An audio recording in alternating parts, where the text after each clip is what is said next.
이후에서 중국 전기차 고율 관세 부과하기 시작한 영향들이 11월 달에 중국 수출액이 42% 감소가 나왔습니다. 그로스 리서치에서 제공하는 미국 주식 정보와 국내 기업 탐방 리포트. 이용권 발급은 영상 하단 더보기란 링크를 클릭해 주세요. 유럽연합이 지난 10월에 중국산 전기차에 45.3%의 관세를 부과하기로 했죠. 그래서 실제로 이제 데이터가 찍히고 있습니다. 중국산 전기차 수출이 급감하고 있고, 이것이 우리 국내 기업들의 좀 반사이익이 될 수 있을까가 궁금한데요. 아직 뭐 반응이 있나요? 나온 게 있습니까? 그거 좀 한번 살펴보려고 그러고요. 일단 이제 그 연합뉴스에서 12월 24일 날 나온 뉴스가 있는데 제가 요약을 했습니다. 그 유럽 EU에서 그 EU가 그 중국 전기차 고율 관세 부과하기 시작한 영향들이 그 11월 달 중국의 전기차 수출의 급감으로 지금 나타났고, 지난달 11월 달이죠. 11월 달에 중국 수출액이 같은 기간 대비해서 전년 그 동월 대비해서 42% 감소가 나왔습니다. 이제 2022년 7월 이후로 그 최저인데, 그러니까 2022년 4월 이후로는 가장 가파르게 지금 빠졌어요. 그때는 이제 코로나 팬데믹 상황도 있었고, 네. 그리고 우크라이나 전쟁 발발로 해서 공급망 혼란이 빠진 상태 이후로 2022년 4월 이후로는 수출 감소가 가장 가파르게 나타나고 하는데, 물량은 19% 감소했거든요. 이 얘기는 이제 가격이 많이 떨어졌다. 그래서 이제 수출의 감소에 큰 요인이 된 것으로 보여지고, 그리고 이제 중국의 그 전기차 수출 급감은 신흥시장 쪽에서 좀 많이 고전을 했습니다. 신흥시장 쪽에 수출 감소도 있었지만은 유럽의 그 추가 관세 문제가 겹친 데 따른 것으로 이제 분석을 하고 있고, 그리고 이제 뭐 관세가 이제 기존 10%에서 추가 관세잖아요. 17.8에서 이제 45.3인데 아마 비아드가 17.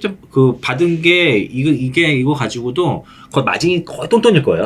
이거 가지고 거의 마진이 거의 안 남는 수준이거든요. 비아드가. 비아드는 조금 그래도 늘었고요. 그래서 11월 한 달간 이후로의 그 전기차 수출액이 다 중국 전기차입니다. 그 수출액이 작년 동월 대비 36%, 수출 물량은 23% 각각 또 감소를 했어요.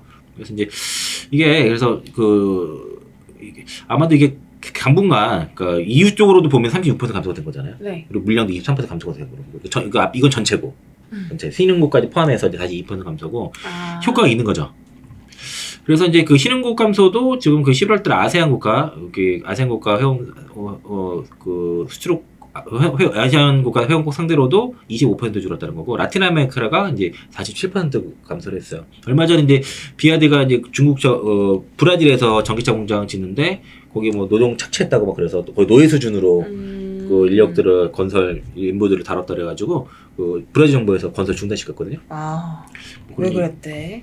아마 뭐 하청업체가 뭐 그런 식으로 팀대도 안 주고 엄청 가둬놓고서 에어컨 뺐고 뭐 이런 식으로 했나봐요. 그러면 안 되죠. 그러니까 중국의 그 전체 전기차 수출액 가운데가 EU가 4분의 1인데, 그 유럽으로의 수출 감소가 전반적인 그 수출 감소의 주 원인이 되는데, 이 원인은 결과적으로는 이 관세 때문이라는 거예요. 상계 관세가 이제, 본격적으로 시행이 되면서 이게 이제 기미가 보였어요. 이제 그 10월부터 9월, 특히 10월부터 기미가 보였는데 11월 달에도 그게 나타나서 그러면은 이걸 과연 그 EU랑 중국 간에 협상이 될 것인지, 그럼 되면 우리한테 안 좋은 거잖아요. 안 좋죠. 예. 그거를 고민해 보니까 쉽지 않아 보입니다. 어떤 게요? 자, EU와 중국 간의 대화가 최근 몇 달 사이에 중단된 상태라는 그 글로벌 이코노믹스 보도 나고요. 이게 이제 EU랑 중국의 냉각기라고 그 트럼프 변수에 따라서 양측은 뭐 관망세인데, 이게 왜 이렇게 됐냐면 지금 EU랑 중국의 관계가 교착 상태에 빠졌다는 거거든요. 근데 이유가 바로 우크라이나 전쟁을 둘러싼 갈등이 양측의 관계의 새로운 뇌관으로 떠올랐답니다. 그래요? 그러니까 EU는 중국이 신장 위구르 자치구의 드론 공장에서 러시아 군용 항공기를 제조하고 있다는 의혹을 제기했는데요. 위구르. 네. 근데 독일, 네덜란드 등 EU 주요 국가들은 정보 기관이 수집한 증거를 바탕으로 해서 중국에 해명을 요구했는데 아직까지 답변을 못 받았습니다. EU와 중국, 유럽 15개국이 베이징에 공동 외교선을 보냈는데 한 달이 지나도록 좀 더 됐죠. 지나도 답변을 못 받았어요. 거의 2달 가까이 됐는데 못 받았고요. 그리고 EU 고위 외교관은 중국은 항상 중립을 주장했지만 실제로는 그렇지 않다며 치명적인 지원을 하지 않는다고 했으나 증거는 그 반대를 보여준다. 사실은 그 상계 관세도 우크라이나 전에 대해서 중국의 스탠스를 보고서 EU가 믿지 못했기 때문에도 영향이 있어요. 거기서 시작을 한 거거든요, 사실은. 그래서 결국 우크라이나 이 전쟁에 대한 그 사태가 아마 이게 내관이 될 가능성이 있어 보이고. 전쟁 때문에 관계 나빠지네요, 이게. 네. 그리고 이후 일부 유형국들은 트럼프 재집권으로 인한 중국과의 추가 갈등도 우려를 하고 있는 상황이에요. 그러니까 여기 사실 모든 유럽이 다 중국을 싫어하는 게 아니라 친중적인 나라들도 있거든요. 네. 그래서 그런 것 같고, 그래서 중국도 이후 내 새로운 돌파구를 마련을 위해서 이제 뭐 그 중국 공산당 국제부 차관이 이제 뭐 이윤의 기관이나 정당 싱크탱크 관련자를 접촉해서 하는데 아마 이게 당분간 그 이후의 상계 관세는 계속 유지될 것 같습니다. 그러면 이제 중국 전기차가 당분간 이후 쪽으로 들어가는 것들이 좀 부진할 것이고, 여기에 맞춰서 우리가 이제 현대기아차라든가 이런 것들이 이제 기회를 잡아야죠. 잘 잡는다 하게 되면은 좀 기회가 될 것 같다는 생각이 들고요. 그래서 이제 현대차가 최근에 그래서 좀 이런 이후에 그 상기관세에 맞춰서 좀 움직이기 시작했고요. 네. 여기 제목도 보면은 그 중전기차 이탈 틈새 시장 종조준. 현대가 그래서 7년 만에 법유럽 딜러 대회를 개최했습니다. 그래서 이제 7년 만에 있는 일이었고, 그러니까 EU가 중국 전기차를 견제를 강화하면서 이 시장의 빈틈을 이제 선점하겠다는 그런 전략이고요. 네. 그래서 최근에 그 스페인 바르셀로나에서 유럽 34개국의 법인 관계자 2,500명이 참석한 2024 그 범유럽 딜러 대회를 개최했습니다. 딜러 대회가 뭐예요? 말 그대로 자동차 딜러. 아, 자동차 딜러. 네, 딜러 대회를 개최했어요. 그래서 이 34개국의 법인 관계자 2,500명 데리고서. 그래서 이제 여기 보면은 이제 최근에 이제 호세 무녀스 CCO도 그 참석했고, 그리고 이제 이게 이제 이 행사가 앞으로 이제 지금 딱 봐도 중국 전기차가 점유율이 떨어지게 보인단 말이에요. 그걸 좀 파고 들겠다는 그런 전략이고, 여기서 이제 현대차는 2035년까지 전기차 완전 전환 계획을 유지하되 향후 10년간은 하이브리드, 내연기관 등의 현지 수요에 맞는 차량을 유연하게 공급하겠다는 계획을 밝혔고요. 또 유럽 내 전기차 캐짐에도 불구하고도 이런 이제 높은 수준으로 이런 이런 대응을 마치겠다고 좀 얘기를 하는 거고요. 이제 일단 최근에 지난해 우리가 특히 이제 우리나라 전기차라든가 배터리가 지금 힘들었던 것들이 중국에서 덤핑으로 유럽에 전기차를 많이 팔아서 있는데, 네. 최근에 이제 시장 점유율이 중국산이 지속적으로 이제 떨어질 거다, 이탈할 것으로 좀 보고 있기 때문에 7년 만에 범유럽 대회를 개최했다라고 이렇게 보시면 되겠습니다. 그래서 이제 EU 점유율을 3년 만에 21.7%까지 끌어올린 중국 자동차의 시장 경쟁력이 희석될 수밖에 없는 만큼 틈새를 공략할 수 있다는 것인데, 22.7%는 여기는 이제 MG라든가 테슬라라든가 이런 것도 들어가서 그런 거예요. 그래서 순수하게 이제 중국 브랜드가 21%는 아니고요. 네. 그리고 이제 현대차와 기아는 이번 EU 관세 부과 대상에서 제외됐습니다. 오, 너무 좋은데요? 네, 그러니까 이거는 이제 기회라고 보시면 되겠고요. 예. 그래서 이제 업계 관계자는 중국산 자동차의 유럽 점유율이 하락하는 상황에서 현대차가 시의적절하게 움직이고 있다라고 본다라고 이렇게 했습니다.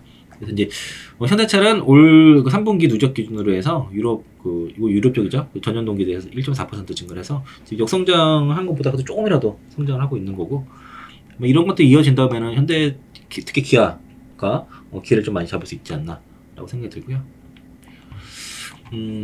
그리고 이제 중국은 그래서 합작 공장을 세우겠다는 거예요. 예를 들면 CATL이 스텔란티스랑 합작으로 이제 미국, 유럽과 이제 특히 이제 유럽 쪽에 스페인에 배터리 공장 세우겠다고 얘기를 했고, 독일 공장 이후로 이제 세 번째 공장이고, 비아디도 헝가리 쪽에다가 이제 연 20만 대, 그리고 이제 트르기에다가 연 15만 대 자동차 공장 짓는 중이에요. 그래서 이제 이거를 관세를 뭔가 좀 우회를 하겠다는 그런 전략들을 펼치고 있지만은, 이게 이제 EU 당국이 이제 이런 식으로 계속 경제를 해주면은 수출은 좀 어려워지고, 그리고 대신 이제 현지에서 이렇게 온다고 역내 진출을 한다고 했을 때는 그만큼 가격 경쟁이 떨어질 수밖에 없죠. 왜냐면 중국에서는 토지도 싸게, 또 전기료도 되게 싸게, 저렴한 인건비에, 그리고 또 보조금도 받으면서 세공제를 받잖아요.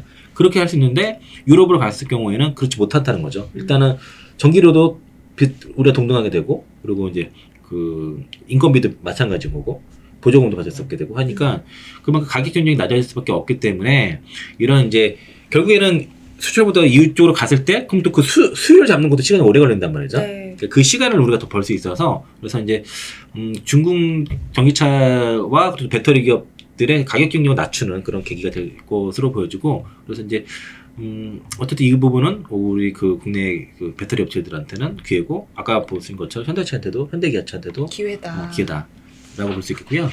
그래서 이제 최근에 보면은 그래서 중국 전기차 자동차 기업들이 전기차 부분에서는 이제 수출이 급감을 했는데, 하이브리드 쪽, 플러그인 하이브리드 쪽에 이제 수출이 급증을 하고 있습니다. 그러면 어떻게 해요?